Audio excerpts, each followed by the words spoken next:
Hello everyone, आज के इस वीडियो में मैं आपको इसके पहले वाला वीडियो जो था प्रतिरोध के बारे में चर्चा किया था। तो प्रतिरोध यदि नहीं देखे, पहली बात तो लिंक डिस्क्रिप्शन में है, जाके उसको देख लीजिए। उसको देखने के बाद ये आपको समझ में आएगा, क्योंकि फार्मूला उसमें है श्रेणी क्रम संयोजन का और समांतर क्रम संयोजन का। यदि आपको फार्मूला पता है तब देखिएगा इसे, अगर नहीं पता फिर भी देख लीजिए, क्योंकि अब मैं फार्मूला एक बार थोड़ा सा बता रहा हूँ। तो स्टार्टिंग में बिल्कुल बेसिक से कर रहा हूँ। आज जो इस वीडियो में लास्ट तक देखेंगे 100% श्योर है प्रतिरोध से कहीं से भी सवाल आ जाएगा, आप कर ले जाएगा कितना भी बड़ा। तो मैं स्टार्टिंग से पहले छोटा लेता हूँ ना, तो पहले छोटे से स्टार्ट करता हूँ, फिर इसके बाद बड़ा करना स्टार्ट कर दूँगा। तो पहले सबसे पहले देखिए, जब मैं श्रेणी क्रम संयोजन बताया था तो लाइन से था। जब लाइन से ऐसे रहेगा सीधे सीधे तो रहता है श्रेणी क्रम संयोजन, ठीक। और जब ये वाला प्रतिरोध इसके सामने हो जाता तो हो जाता समांतर क्रम संयोजन। तो इसमें ऐसा नहीं हुआ। तो ये देखिए, ये है एक प्रतिरोध एक है, ये है। तो 3 ओम का एक प्रतिरोध है और 4 ओम का एक प्रतिरोध है। और यहाँ पर बैटरी द्वारा इसको मान लेते हैं, कितना बैटरी है, 3 वोल्ट का, ठीक है। अब देखिए 3 वोल्ट मान लेते हैं या 4 वोल्ट, जो भी मान लेते हैं। इसको अपनी तरफ से मैं क्वेश्चन लिया हूँ, अभी आपके बुक से लूँगा। तो देखिए अब ध्यान से, ये 3 ओम का हो गया, ये 4 ओम का और 3 वोल्ट का बैटरी है। अब ध्यान से समझिएगा इसे अच्छी तरीके के। इसमें क्या है, ये क्या हो गया, श्रेणी क्रम है। जो लाइन से रहता है उसे कहते हैं श्रेणी क्रम। तो श्रेणी क्रम का एक आपको फॉर्मूला पता होगा। श्रेणी क्रम का फॉर्मूला होता है R=R1 + R2, श्रेणी क्रम का होता है। क्लियर हुआ ना। आर ज्ञात कर लो, प्रतिरोध ज्ञात करना है। R1 का वैल्यू यहाँ पर है 3 ओम, तो आप यहाँ पर 3 ही लिखो, ओम छोड़ दो। अब यहाँ पर है 4 ओम, तो यहाँ पर लिख दो 4। तो R= कितना आ गया, 7। कितना आया, 7। अब देखिए यहाँ पर वोल्ट का बैटरी भी है, प्लस माइनस बैटरी द्वारा जुड़ा है 3 वोल्ट का। अब इसमें धारा भी ज्ञात करना है। तो अगर धारा ज्ञात करेंगे, यानी कि धारा किससे प्रदर्शित करते हैं, आई से। आई से जब प्रदर्शित करते हैं, आई अपान क्या होता है, V/R। इसको ध्यान में रखना, धारा पूछता है ना कि धारा भी ज्ञात कीजिए। तो I= क्या होता है, V/R। किससे, फार्मूला से, ओम के नियम से आई पूछता है। तो आई का वैल्यू ज्ञात कर लेना। I=V का वैल्यू देखिए यहाँ पर दिया है 3 वोल्ट, तो 3 लिख दो। यहाँ पर V की वैल्यू है, ठीक। और R की वैल्यू प्रतिरोध जो अभी ज्ञात किए हो 7, 3/7, इसका I का वैल्यू आ गया आपका। क्लियर हुआ ना। अब देखिए अगला क्वेश्चन जो लिखूंगा समांतर क्रम से रहेगा ना। चलिए यहाँ पर मैं बना रहा हूँ, अपने आप से ही बना रहा हूँ।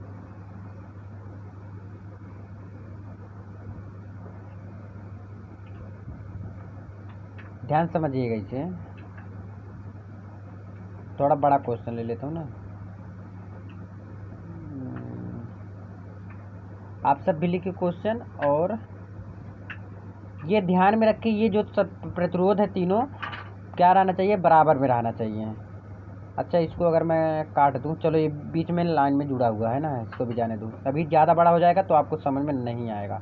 यहाँ पर किसी वोल्ट की बैटरी से जोड़ दिया हूँ, मान लेता हूँ 2 है। यहाँ पर मान लेता हूँ 3 ओम है। देखिए ओम यार अपनी तरफ से बना लीजिएगा, क्योंकि इतना क्लियर। 4 ओम, इसका नाम देते रहा हूँ 1 ओम। देखिए 3 ओम का 3 प्रतिरोध हैं अलग अलग, 3 ओम, 4 ओम, 1 ओम, 3 प्रतिरोध हुआ ना। अब देखिए प्रतिरोध का मात्रक ओम ही होता है। तो देखिए ध्यान से, अब ये किस में हुआ, इसके सामने ये है, इसके सामने। जब सामने सामने रहता है, यदि उसको नहीं देखे जाके प्लीज़ देख लीजिए, लिंक डिस्क्रिप्शन में डाल दूंगा, देख लीजिएगा उसे। ये 3 ओम हुआ, ये 4 ओम हुआ, और ये 1 ओम हुआ। 3 ओम, 4 ओम, 1 ओम। अब तीनों क्या क्या कर लेंगे, तो ये पहले देखिए कौन से क्रम में है। तो सबसे पहले ये आपको दिख रहा है समांतर क्रम में। जब लाइन से रहता है तब श्रेणी क्रम रहता है, तो ये समांतर क्रम में हुआ। तो इसको हम मानेंगे 1/R = क्या होता है फार्मूला, 1/R = 1/R1 + 1/।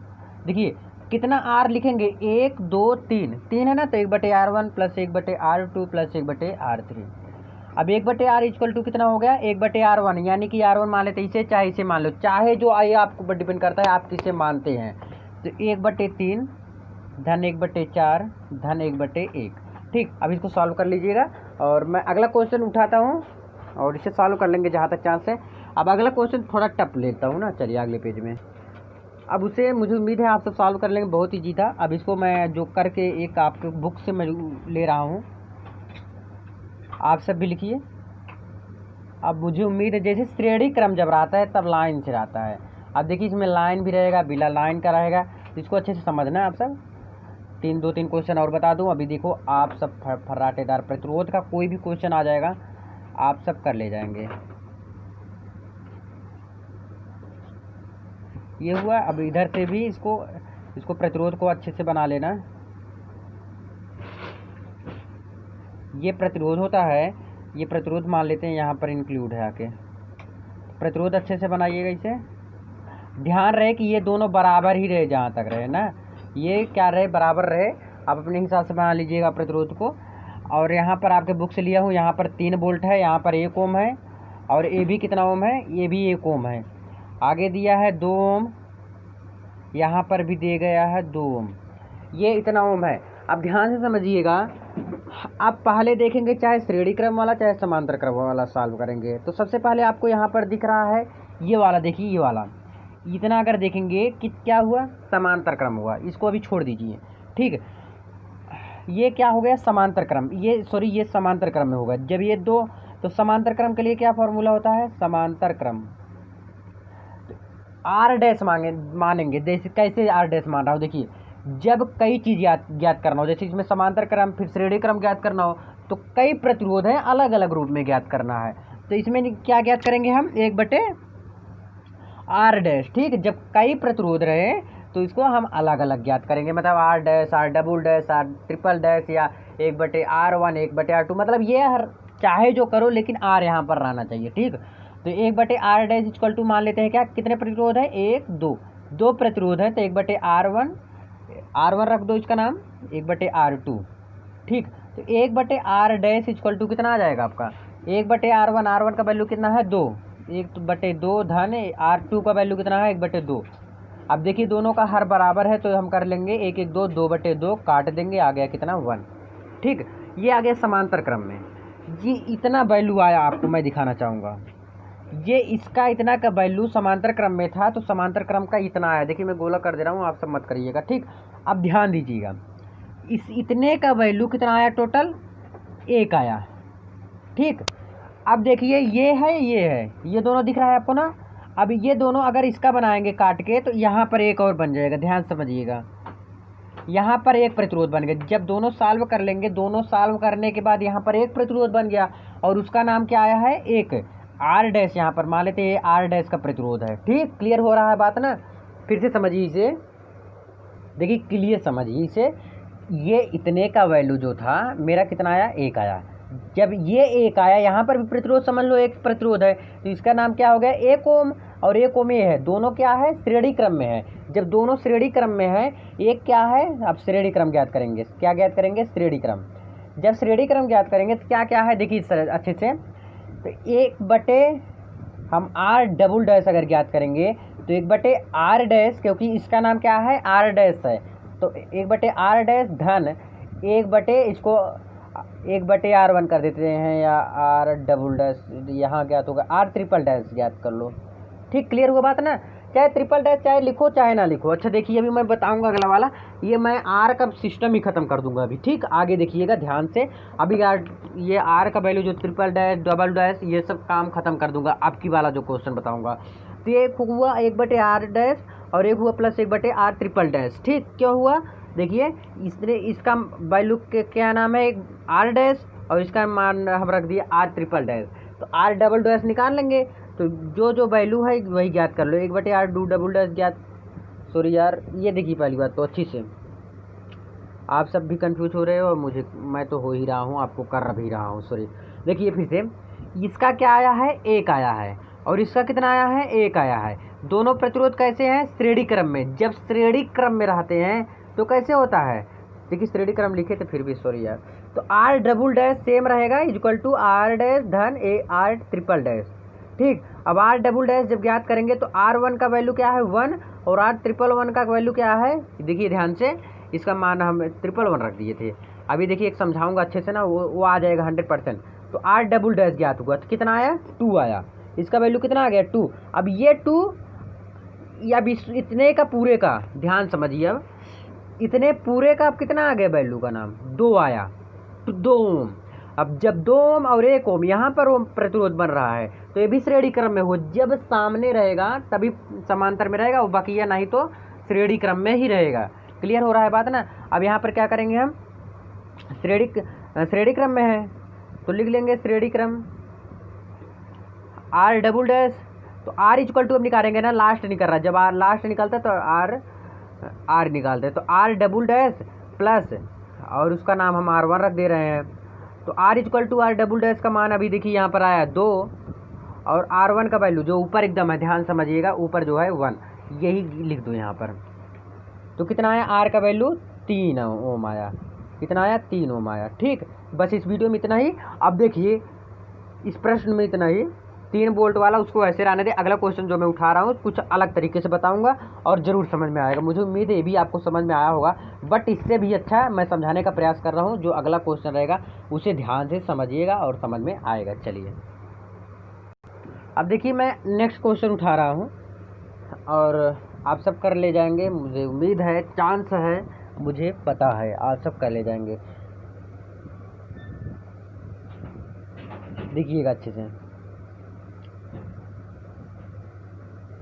ये क्या हुआ, प्रतिरोध है। इस तरह का जो रहता है वो क्या होता है, प्रतिरोध। ये सामने है इसके भाई, यार देखिए सामने ही करिएगा आप सब ना। देखिए आप सब कहते हो कि मैं R1 R2 नहीं करूँगा, मत करो। पहली बात तो इसका नाम रख दो, ये हुआ। अब ये है 2 ओम और ये है 2 ओम, ये भी है 2 ओम। ठीक, ओम तो अच्छे से बन नहीं रहा, चलिए कोई बात नहीं, देखिएगा अच्छे से। अब इसमें क्या चीज़ है मेन, ये 2 ओम हुआ, ये 2 ओम, ये 2 ओम। तो हम इसमें डायरेक्ट देखिए, पहले ये दोनों समांतर है, जब ये दोनों हम ज्ञात करेंगे तो एक निकल जाएगा, एक वैल्यू निकल जाएगी ना। तो इसको पहले ज्ञात कर लो, समांतर वाला, समांतर श्रेणी के लिए। जब समांतर श्रेणी के लिए निकालेंगे तो यानी कि 1/, हम निकाल लेते हैं, चाहे R1 निकाल ले चाहे R डैश, देखिए R डैश निकाल लेता हूँ डायरेक्ट ना। R डैश इक्वल टू क्या हुआ, अब डायरेक्ट में समांतर क्रम में आपको दिख रहा है ना, जब समांतर क्रम में दिखे तो अब क्या होता है formula, 1/R equal to 1/R1 धन 1/R2 होता है। तो वही चीज़ डायरेक्ट मैं लिख दे रहा हूँ, 1/R1 का वैल्यू क्या है 2 ओम, तो यहाँ पर 2 लिख देता हूँ, और 1/R2 का नाम क्या है 2, तो 1/2 इसको कर दे रहा हूँ। अब इसको सॉल्व करूँगा तो 1 1 2 हो जाएगा, 2/2 इसका आ गया, सॉरी 1 आ गया। जितने का पूरे का ध्यान से समझिएगा, मैं इसमें कुछ कर दे रहा हूँ, आप सब मत करिएगा। इतने का यानी कि इतने का पूरा कितना आया 1, यानी कि ये भी इस तरह हो गया, ये इस तरह हो गया। आप समझ में आया ना। जब दोनों को हम पास में लाएंगे, सटा देंगे, जब दोनों को सॉल्व कर ले जाएंगे तो बीच वाला निकल जाएगा ना, तो इसका नाम आ गया, अब ध्यान समझिए, इसका नाम आ गया है 1 ओम। क्लियर हुआ बात, इसका नाम है, सिर्फ इसका नाम है, ये जो आपको दिख रहा है इसका नाम है 1 ओम। अब ये और ये दोनों कैसा है, श्रेणी क्रम में है, तो श्रेणी क्रम में के लिए कैसे निकालेंगे, श्रेणी क्रम, दोनों श्रेणी क्रम में है ना, यानी कि तो R निकालेंगे, और R इक्वल टू क्या होता है श्रेणी क्रम में, 1/R1 धन R2, सॉरी R1 धन R2, ये श्रेणी क्रम के लिए फॉर्मूला होता है। तो R1 का नाम हम दे देते हैं 2 ओम और इसका नाम दे देते हैं 1, चाहे इसको आगे कर दो चाहे उसको आगे कर दो, चलो आप कर दो। देखिए R1 का वैल्यू 1, तो नाइंसाफ़ी मत करो इसके साथ, और R2 का वैल्यू मान लेते हैं 2, ठीक, और इसको हम सॉल्व कर लेंगे तो R का वैल्यू कितना आ गया 3। तो बस इस वीडियो में इतना ही। अगर इसका नेक्स्ट पार्ट चाहिए हार्ड वाला तो ज़रूर कमेंट करिएगा, क्योंकि आप सब डिस्टर्ब ना हो, इसलिए मैं छोटा पार्ट इसको रख के और यहीं पर दिया, एंड कर दिया। तो बस इस वीडियो में इतना ही, मिलते हैं नेक्स्ट वीडियो में। वीडियो कैसा लगा लाइक शेयर कमेंट करके जरूर बताएं प्लीज़ यार, फैला देना है, मेहनत सफलता रंग लाएगी, प्लीज़ दबा के शेयर कीजिए, धन्यवाद।